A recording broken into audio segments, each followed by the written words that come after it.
ነገ በአዲስ አበባና በአዳማ ከተሞች አራት ወሳኝ ሊግ ጨዋታዎች ይደረጋሉ። ነገር ግን የብዙዎቹን ዓይን ያረፈው በአንድ ጨዋታ ላይ ነው። የኢትዮጵያ ቡና ድሬዳዋ ከተማ የነገ ትንቅንቅ አንዱ ለክብሩ ሌላኛው ለሕልውና የሚፋለሙበት ይህ ጨዋታ ከ90 ደቂቃ በላይ ትርጉም አለው። ቡናማዎቹ የሸገር ደርቢን በድል አጠናቀው ደጋፊዎቻቸውን ጮቤ ቢያስረግጡም ደስታቸው ግን ለሳምንታት እንኳን አልዘለቀም። ባሳለፍነው ዓርብ ማንም ባላሰበው ሁኔታ በወልዋሎ ዓዲግራት የደረሰባቸው ያለሉት ሽንፈት ደጋፊውን አስቆጥቷል።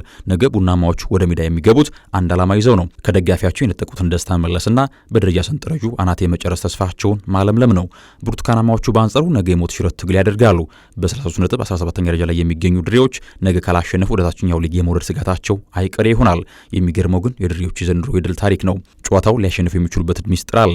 ድሬዎች ያለፉትን 2 ድሎች ያገኙት በየ3 ጨዋታው ልዩነቱ ነው። እናም ያለፉትን 3 ጨዋታዎች ድል የራቃቸው ድሬዎች ነገ በአራተኛ ጨዋታቸው ለ3ኛ ጊዜ ታሪክ ደግሞ ይሆን የሚለው ጥያቄ ይጠበቃል። የነገውን ፍልሚያ ልዩ የሚያደርገው ሌላኛው ምክንያት አስራት ቱንጆ፣ መስዑድ መሐመድና ሃይደር ሸረፋ ቀደም ሲል የቡናማዎቹ ማሊያ የለበሱ የነገ ድሬዎች ምሰሶዎች ናቸው።